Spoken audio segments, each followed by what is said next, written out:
où est le livre? Ah oui, voilà. Wow, aujourd'hui, on sera en plein pied dans les thématiques très techniques. Notre auteur, Aimé Anguy, nous parle ici de la thématique et technique narrative dans l'œuvre romanesque d'un écrivain guinéen. Il est titulaire d'un doctorat unique de l'Université de Cocody, Abidjan, Côte d'Ivoire. Il enseigne depuis mars 2007 au département de lettres modernes, ici même à l'Université Félix Houphouët-Boigny. Il est maître de conférences de son État et aussi auteur d'une vingtaine d'articles spécialistes du roman africain. On parlera de un regard sur l'homme du troupeau du Sahel, le voile ténébreux de Mohamed Alioune Fantouré, le fameux cercle des tropiques qu'on a étudié à l'école, rappelez-vous, toujours du même auteur, le récit du cirque, et puis l'utopie négative de Guy Aussitôt Midiouna. Alors, notre auteur arrive. Bonjour, venez. Aujourd'hui, nous ouvrons l'Afrique. Hein. C'est vraiment la thématique de la littérature africaine. Et on va parler de cette littérature avec sincérité. Oui. N'est-ce pas? Oui. Alors, c'est votre domaine d'avoir un regard très honnête sur les différents courants littéraires que nous avons eus. Pour que nos téléspectateurs soient très à l'aise, essayons de définir un peu ces courants-là, on va dire 1920, 1950. Nous avons les romans de la première génération. Et ces auteurs-là, on va les citer rapidement. Même de 1950 à 1960 aussi, c'est toujours la première génération. Bon, nous avons les trois volontés de Malika, et nous avons Damadou Mapate Diagne, nous avons Force Bonté de Bakary Diallo, Karim Doucement Sossé, et à partir de 1950, on a Ville Cruelle et Zaboto 1954. Nous avons aussi le pauvre Chris de Bomba 1956. Et nous avons Une vie des boys, le vieux nègre et la médaille de Ferdinand Huneau 1956 aussi. Et cette période-là, c'est la période dite contestataire. Donc les écrivains avaient tous le même langage, ils parlaient justement des méfaits de... De 1920 à 1950, nous avons des écrivains qui louent l'entreprise coloniale, qui se disent que l'entreprise coloniale, c'est-à-dire que les colons sont des civilisateurs, si j'ai pu m'exprimer ainsi. Ces personnes sont venues pour nous éduquer et il faut vraiment faire avec ce qu'ils nous apprennent. Et la seconde génération, c'est-à-dire dans la même génération de 1950 à 1960, nous avons une veine contestataire. Alors, la première génération qui dit que les colons sont venus nous éduquer, cela bat en brèche. Cela bat en brèche pas mal d'écrivains qui estiment que l'Afrique a quand même une histoire. L'Afrique a une histoire, l'Afrique a un passé, l'Afrique a un style d'éducation qui n'est peut-être pas ce que le colon a envoyé, mais nous avons nos repères. Oui, bon, dans cette perspective, nous avons la veine culturaliste ou ethnologique. Exactement. Nous allons voir Camaralaï avec l'enfant noir, 1953. Nous avons aussi Crépuscule des temps anciens des nazis Boni, 1962. Qui, eux, estiment que l'Afrique a ses valeurs civilisationnelles. A vraiment... elle a une histoire. Elle a une histoire. Il faut le rappeler, n'est-ce pas, à tout le monde. Et Camaralaï qui nous montre la beauté de l'Afrique, comment est-ce que tout petit, on vit vraiment une vie heureuse en tant que telle. Et même Camaralaï aussi qui a été décrié par... Oui, nous avons Mongo Betty dans Afrique noire, littérature rose, qui dit que Camaralaï fait de la littérature rose, c'est-à-dire une littérature qui n'est pas de qualité. Elle n'est pas contestataire, en ce sens qu'elle ne fait que parler d'une belle Afrique, alors que les problèmes de la colonisation existent et persistent. Ce sont ces problèmes-là dont il faudrait parler. Alors, on constate donc que les différents courants que nous avons eus ont posé le plat dans la vérité, enfin, entre griffes, dans la vérité africaine de l'époque. Vous n'avez pas aussi mentionné les auteurs de l'entre-deux. Les auteurs de l'entre-deux sont des auteurs, des écrivains récents.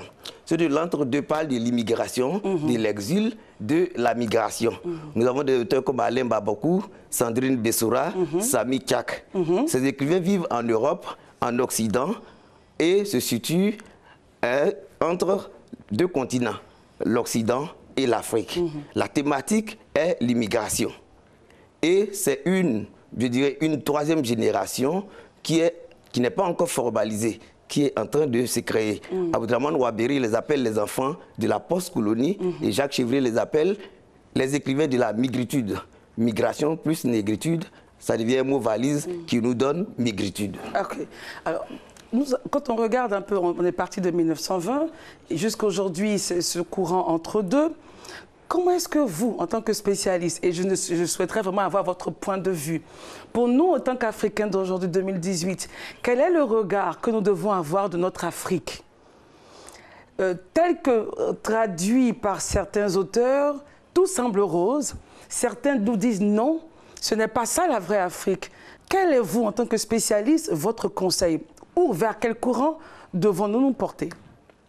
Bon, les écrivains de maintenant essaie de démontrer ou bien de dire aux populations africaines que l'Afrique a ses valeurs.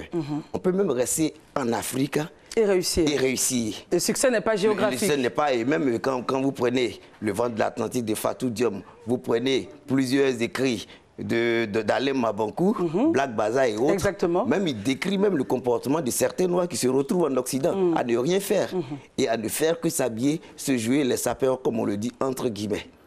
Vous voyez, donc ces écrivains décrivent certaines réalités pour dire les Africains, vous avez chez vous, vous pouvez réussir chez vous. La preuve est que nous autres, nous sommes restés chez nous ici, nous enseignons dans notre pays. L'Afrique a ses qualités. Quelle est la particularité de Mohamed Alioune Fantouré? La particularité de Mohamed Alioune Fantouré, c'est qu'il se trouve à cheval sur deux générations. Sur le plan de la thématique. Quand vous prenez, il écrit Le Cercle des Tropiques, une œuvre culte à partir de 1972, exactement, qui a le Grand Prix littéraire en 1973. Que nous avons étudié à l'école, hein, on se rappelle bien. Oui, même en terminale, Et quand vous prenez la thématique, déjà, dénonciation de l'avènement des nouveaux gouvernants, dénonciation de la dictature, dénonciation du comportement que le pouvoir rend fou. Le pouvoir rend fou. Et le pouvoir obnubile. C'est en ce sens que Alioune Fantouré prend à bras le corps le problème des Africains. C'est un auteur vrai? Un vrai auteur en ce sens que, j'aimerais vous dire quelque chose.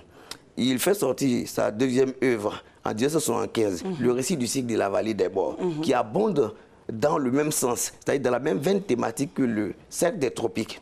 Et qu'est-ce qu'il fait? Il fait une écriture à rebours. Il fait une écriture à rebours en ce sens que, de façon récursoire, il repart dans la période coloniale et il écrit sur la colonisation en 1979. Ça veut dire 19 ans après les indépendances. Et en 85, le voile ténébreux sur la colonisation encore. 95, le gouverneur du territoire sur la colonisation. Il a été marqué. L'arc-en-ciel sur l'Afrique, sur la colonisation. Il a été marqué. Bien qu'il ait écrit à partir de 1972 sur les nouveaux dirigeants africains, il fait un retour en arrière pour dire qu'il y a une période qui nous aura marqué, qu'il faudrait qu'on remette en scène. Je ne suis pas très satisfaite de la question posée.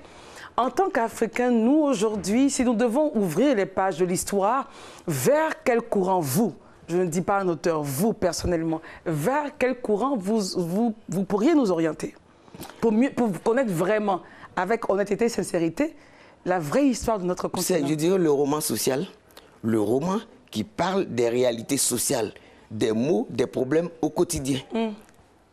Et ça, c'est le rôle, le vrai rôle de l'écrivain. C'est un faiseur de conscience, un éducateur. C'est son rôle. Parce que moi, je ne veux pas jouer le contemplateur en tant qu'écrivain. C'est ça. D'accord. Bon, je ne sais pas si j'ai eu la réponse à ma question, mais on va faire venir le docteur Djé. Hein? Oui. On va faire venir le docteur Djé, que vous connaissez très bien. Que je connais très bien. Qui, forcément, nous emmènera sur d'autres cieux.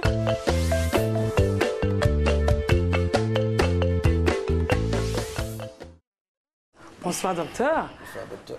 Bonsoir, je pense que vous vous connaissez. Hein? Absolument, absolument. Voilà. Les deux hommes se connaissent, donc on sait très bien que ça va être intéressant. Oui. D'accord. Alors, la littérature africaine, on parle du cercle des tropiques, du soleil des indépendances, on parle de pas mal de choses, Camara Laye. C'est vraiment notre histoire en tant qu'Africains. Et c'est bon de savoir, parce qu'à l'époque, on lisait sans penser que les auteurs avaient été influencés ou qu'il y avait quelque chose. On découvrait juste l'histoire de l'Afrique. Et aujourd'hui, avec le recul, avec ce qu'il nous dit, on constate que il y avait des influences, il y avait différents courants. Docteur. Merci bien Christelle, bonsoir à tous nos téléspectateurs. Et effectivement, parcourir la littérature africaine avec le recul qu'on a aujourd'hui nous permet de découvrir toutes les logiques, tout le marché des idées, toute la truculence thématique qu'il y a au sein des différents livres. Et on va essayer avec notre invité du jour de relire Alioune Fan Touré, économiste, fonctionnaire international, mais surtout aujourd'hui écrivain, et qui a une belle littérature, un bel ensemble de livres. D'ailleurs, il y a un fatras de thématiques dont il traite, mais quel est le discours qui porte le mieux, selon vous qui êtes le spécialiste? Le discours qui porte le mieux, c'est un discours orienté sur la politique, en ce sens que quand vous prenez les deux générations auxquelles il appartient, je dis qu'il appartient à ces deux générations sur le plan de deux époques en tant que sur le plan aussi de la thématique développée. Dans la première génération, vous voyez le pouvoir politique colonial, et même ça est dans l'ouvrage. Dans la deuxième génération, vous voyez le pouvoir politique post-colonial. C'est véritablement son discours. Est-ce que, en plaçant Alioune Touré à la lisière de deux générations, ou bien en le faisant participer à deux générations qui vont quand même de 1920 à 2000, on vous dit à nos jours, on parle de 213, à la première génération qui va de 1920 à 1960, et à la seconde qui part de 1960 à nos jours. Alors, deux questions découlent de cette lecture, la troisième n'étant pas encore formalisée par les spécialistes que vous êtes. Deux questions. Est-ce que le cadrage générationnel n'est pas trop vaste, déjà? Et puis, comment est-ce que Alioune Touré participe à la fois d'une histoire qui part de 1920, c'est quand même le bout de l'histoire, jusqu'à aujourd'hui. Comment est-ce qu'il fait? Ce que j'aimerais vous dire, je vous situe ici. D'accord. Alioune Touré, il est né en 1938. C'est ça. Sa première œuvre paraît en 1972. Et je disais à Christelle tout à l'heure que c'est en 1979 qu'il fait une incursion dans la période coloniale, donc, avec l'homme, avec une écriture à rebours.